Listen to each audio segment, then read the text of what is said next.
تحية طيبة لجميع متتبعي الأعزاء. مرحبا بكم في استكمال قراءة كتاب ربيع الإرهاب في الجزائر، شهادات وحقائق صادمة عن جرائم الدير إس لكاتبه عمر رمي. الجزء السابع: الفرار من السجن والبطلان المجهولان. حين عدت بذكرياتي الأليمة إلى تلك الفترة الصعبة من حياتي بالتزامن مع الحراك الشعبي، لم يكن شيئا سهلا أن أشير إلى عملية الاستحواذ على المؤسسة العسكرية من طرف الضباط السامين الذين تداولوا على حكمها إلى يومنا هذا. المعتلون النفسيون بطاغرين يرون الحراك بمثابة تهديد يمكن أن يكون نقطة بداية لامتحان وإعادة تقييم جدي لجميع جرائم النظام. فالتجاوزات الحديثة لجلادي عبلة عنتر سابقا تبرر إعادة فتح النقاش أمام الرأي العام حول جميع التجاوزات وخرق حقوق الإنسان التي قامت بها تلك المنظمة الإرهابية المسماة الدولة. طوال الفترة التي تم احتجازنا فيها في الوحدة المركزية، كان الأخ صالح سين يعطيني فكرة عامة حول الوضع داخل أسوار السجن وصعوبة الحصول على تعاون من خارج السجن، كما أوضح لي جميع التدابير التي يجب توخيها من قبل المشاركين في عملية الفرار الكبرى. كانت نبرة صوته تعبر عن مرارة وحسرة لأنه لم يتقبل ذلك التماطل الذي سمح للطغاة بتطبيق أحكام الإعدام في حق خيرة إخوتنا، كما أنه كان يعلم أن الحوار لدى الإسلاميين والجهاديين كما هو الحال دائما ينتهي بالجدال والخلاف. فتم تأخير العملية التي كان من المفروض أن تتم قبل 31 غشت 1993 بسبب خلاف عقيم وحجج تافهة بين جماعات الشرق وجماعة الوسط. سألعب دور المترجم لذلك الفشل بالتأكيد على أن مخططي عملية الفرار تعلموا كيف يضعون خلافاتهم جانبا في مواجهة العدو المشترك، كما فهموا أن قيادة سعيد مخلوفي لا نقاش فيها، وأنه من المستحسن أن يكون للعملية أمير من نفس المكان متواجد داخل السجن أثناء القيام بها، وهو ما حصل بالفعل. الأخ صالح سين لم يكن سوى الأخ الأصغر للعقل المدبر وقائد العملية التي أحدثت نزيفا قاتلا في قلب سجن لامبيز وأعطت ضربة لأجهزة مخابرات عبلة. استطعنا أن نبقى مجتمعين مدة شهرين، ولا أعلم إن كان ذلك قد حدث صدفة أو بتأثير عوامل أخرى كنت أجهلها. رغم كل القناعة المتواجدة في حديثه وحججه وثقته الكبيرة، بقي شك يراودني في أعماق باطني، وظل صوت خافت يهمس لي شيئا مغايرا تماما. هل بإمكان شباب غير مدرب من الجماعات المسلحة أن يهاجم ويستولي على قلعة مثل لامبيز؟ كما فكرت أنه من الجنون كذلك أن نستيقظ كل صباح بأمل البقاء وراء هذه الأسوار التي يتعذر عبورها. في كل ليلة بزنزانتي كنت أقلب تلك الأفكار التي استحوذت على عقلي، فلم أستطع أن أقنع نفسي بإمكانية تنفيذ الخطة دون الوصول إلى فكرة نجاح العملية، لكن شعلة الأمل كانت متواجدة حيث يسود اليأس والهلع. كانت عملية تغيير الزنزانات المتكررة داخل السجن عبارة عن إجراء أمني يهدف لمنع تشكل جماعات منظمة. في اليوم الموالي جاء دورنا لتحويلنا إلى زنزانات أخرى في وحدة أقل صرامة من حيث ظروف السجن، حيث كانت الزنزانات واسعة ونظيفة بها أسرة مصفوفة الواحد فوق الآخر ل4 مساجين. فأصبح لدي رفقاء زنزانة، 1 من الجزائر العاصمة و2 من قسنطينة. تحسنت ظروف اعتقالنا قليلا، فقط كانت لزنزانتنا نافذة تطل على مسلك العربات، فكنا نتابع حركة السيارات وتبادل دوريات الحراسة، كما كان باستطاعتنا أيضا التحدث مع بعض الحراس بعد غلق الزنزانات، حيث كانوا يودون تبادل النقاش حول هذا التمرد المسلح بدوافع سياسية.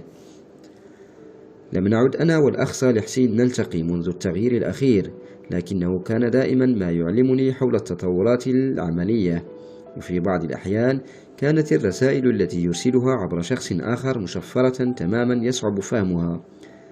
لأكون صريحا مع القارئ، فأنا أعترف أن التخطيط لمسألة الفرار كان يشوبها التعتيم، فكنت كالسائر في ضباب تام، وهو شيء مؤسف بالنسبة لي لأنني كنت أود أن أطلع على تفاصيل أكثر.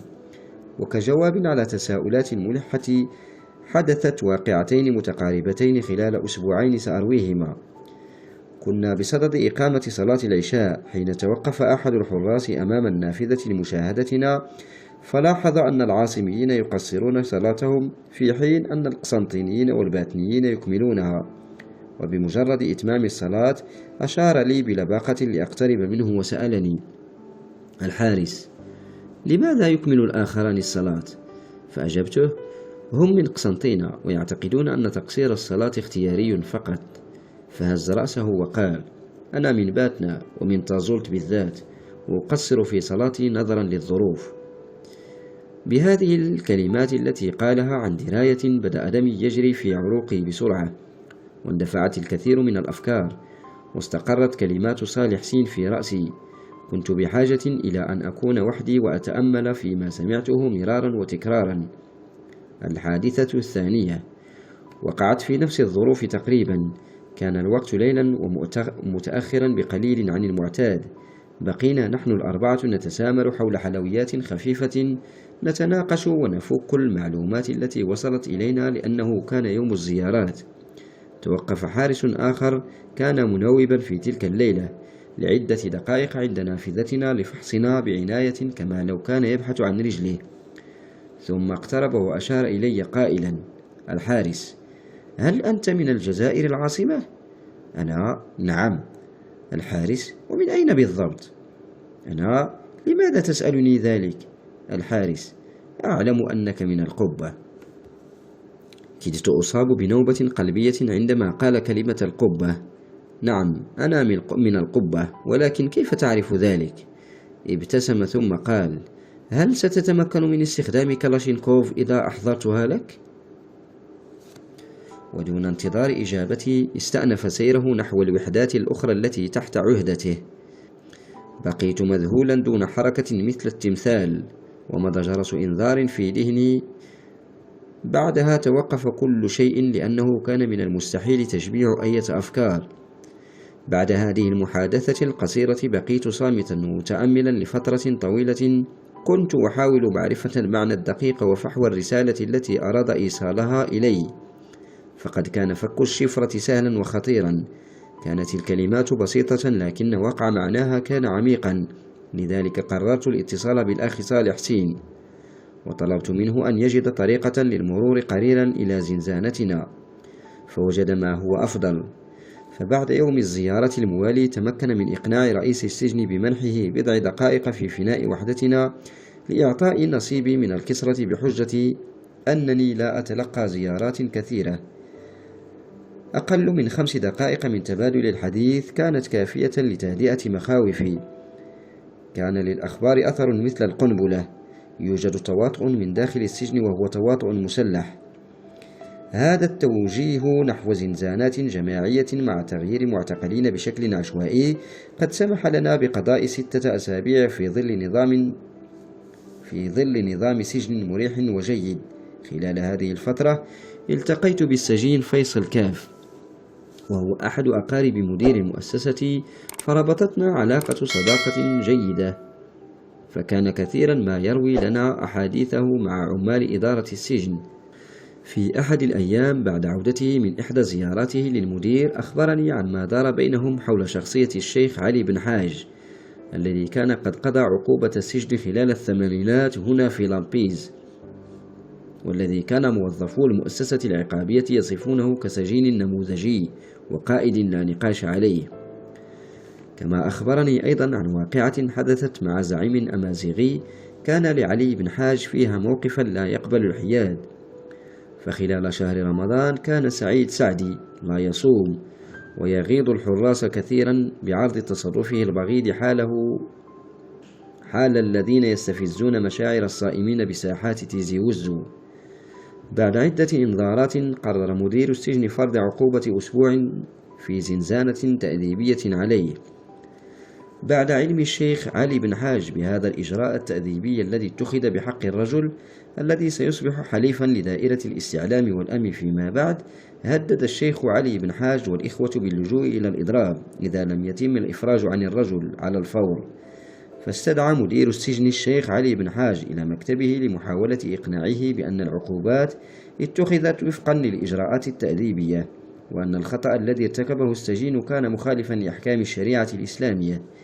لكن الشيخ علي بن حاج دحض بشدة حجج الإدارة، معللا بعدم وجود نصوص يمكن أن تعاقب المعتقل لرفضه الصوم خلال شهر رمضان، وأصر على أنه والسجناء الآخرين متمسكون بتهديدهم بالإضراب تم الإفراج عن سعيد سعدي على الفور، ليس بفضل التضامن حول قضيته الأمازيغية المشتركة، بل يعود الفضل في المقام الأول إلى الموقف المتشدد للإسلاميين الذين كان لهم وزنهم، وكذا عددهم الذي يمكنه إحراج رئيس المؤسسة.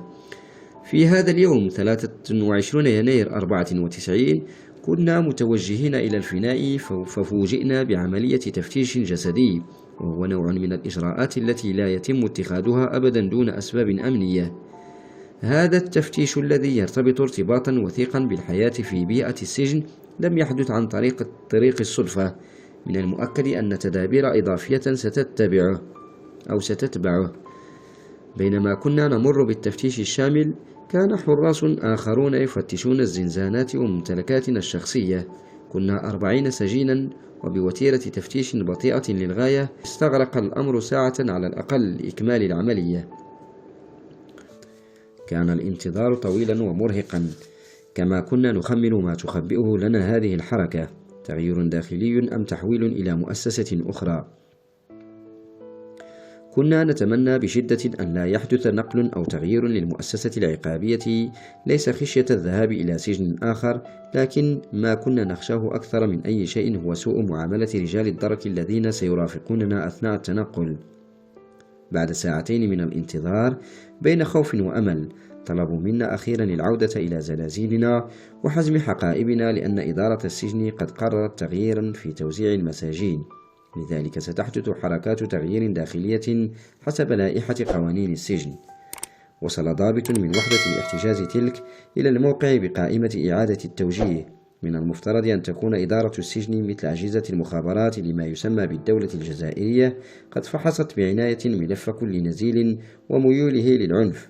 الأمر ليس كذلك، فهذه التقنية العالية والمعايير الصارمة الخاصة بإدارات السجون ذات الحراسة المشددة غائبة بشكل مؤسف.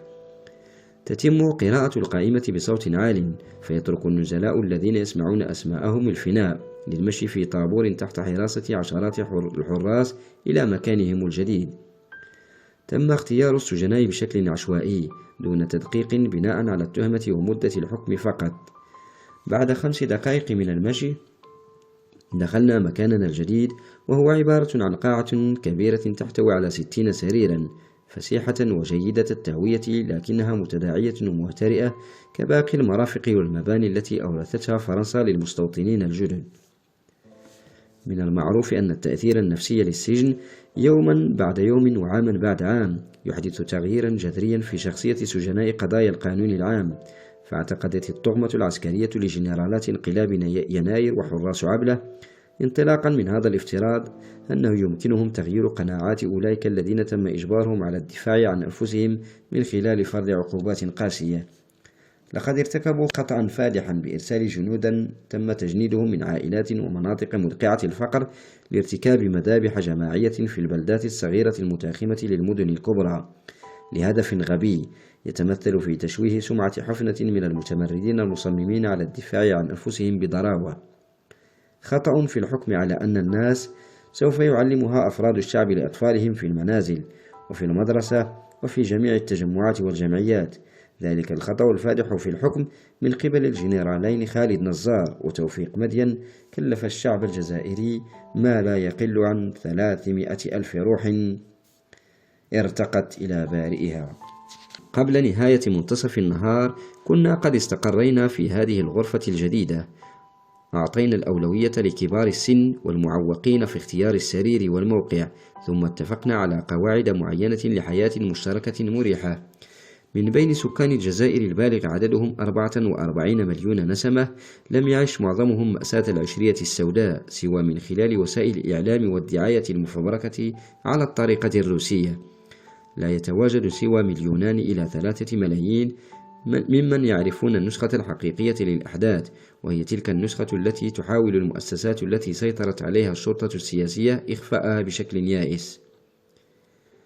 قضينا فترة الظاهرة بأكملها نحاول إعادة بعض البريق إلى هذا المكان الكئيب الذي شهد معاناة آلاف المعتقلين عبر التاريخ. لقد اخترنا نحن وصالح سين أماكن بعيدة عن بعضنا البعض، فلقد كان يتوجب علينا الاستمرار في تفادي أعين المتطفلين وعدم ترك أي شيء للصدفة. وامسك نفسك عزيزي القارئ، لأن الأخ صالح سين قد أخبرني وبسرية تامة وكاملة أن عملية الفرار ستتم بعد إطلاق سراحه، إذ سيكون الرجل الثاني وراء أروع هروب حدث في تاريخ الجزائر. وبالفعل أطلق سراحه في 25 فبراير 94، وأصابني الذهول أكثر حين تم اختياري دون أن أستحق ذلك حقا لتولي دوره داخل السجن. كثير من إخوتنا المواطنين ليس لديهم أدنى فكرة عما يشعر به المرء في السجن، فأنت لست في مأمن من الاستفزاز أو التجاوز أو سوء المعاملة. عرف الحراس في سجن لامبيز مثل الجميع كذلك أننا لم نكن سجناء عاديين، البعض اعتبرنا سجناء سياسيين، والبعض الآخر كما حدث أثناء النضال من أجل الاستقلال اختاروا أن ينجزوا مهمة الحركيين وأن يطبقوا القيود الجسدية والمعنوية التي أوصى بها القضاة المقنعة للمحاكم الخاصة. عندما تستيقظ في الصباح بين جدران السجن فأنت لا تعرف أبدا ما إذا كان يوما جيدا أم يوما سيئا. عمليات البحث والتفتيش الجسدية الممنهجة وتفتيش قاعات الإقامات التي تبررها لوائح الإجراءات الأمنية، على الرغم من أنها تخلق شعورا بالتعسف وسوء المعاملة والتطفل. لم يكن صباح 23 فبراير 94 صباحا جيدا. وقف حشد من الحراس عند بوابة المجمع الذي كنا محتجزين فيه. كان من المقرر إجراء تفتيش صارم قبل إفطار الصباح. أخبرنا الضابط المسؤول عن العملية أن التفتيش سيجري، لذلك على الجميع الوقوف أسفل سريره. تم التفتيش الجسدي دون وقوع أي حوادث، وغادرنا الغرفة للسماح بتفتيش أمتعتنا الشخصية وموادنا الغذائية. استغرق البحث داخل الغرفة وقتا طويلا بشكل غير عادي. لاحظ الضابط الذي كان لا يزال واقفا عند المدخل أن صبرنا قد نفد، فأمر الحراس بمغادرة الغرفة صارخا: انتهى وقت البحث، الجميع إلى الخارج. تماما مثل عملاء ابن عكنون. ضباط سجن لامبيز يشبهون كثيرا الشيطان، لذلك كان من الواضح أنهم سيتركون وراءهم صنيعا استفزازيا لمجرد عدم وجود هدف معين. من الطبيعي أن تتم عمليات تفتيش من هذا النوع، وهذا موجود في جميع المؤسسات العقابية، لأن الهدف منها هو ضبط وحجز أي أداة أو مادة ممنوعة، مع احترام قدر الإمكان كرامة السجين. لكن هذا الإجراء البسيط الذي يمارس بشكل سطحي على السجناء تحول بفضل بعض حراس السجون المعتادين على الخنوع والهوان إلى حوادث تحرش وإهانات. كانت شكوكي في محلها، فبمجرد دخول السجين الأول إلى الغرفة لاحظ الفوضى العارمة التي تركها المفتشون عمدا وعلى مرأى من الضباط المسؤولين، لأنه واحد مارق مثل الآخرين. الأمر المثير للإعجاب لدى هؤلاء المتمردين الذين وصفوهم ووصموهم بأنهم إرهابيون هو رد فعلهم الفوري المنضبط والمحسوب له، لأن الحادثة تتطلب قرارا جماعيا. لم يكن يسعنا أمام تلك الفوضى المفتعلة عن قصد سوى المشاهدة، فلقد تم إلقاء المراتب والأفرشة على الأرض، وتراكمت بطانياتنا معا في زاوية، وأسرتنا ذات الطوابق مسطفة على طول الجدران.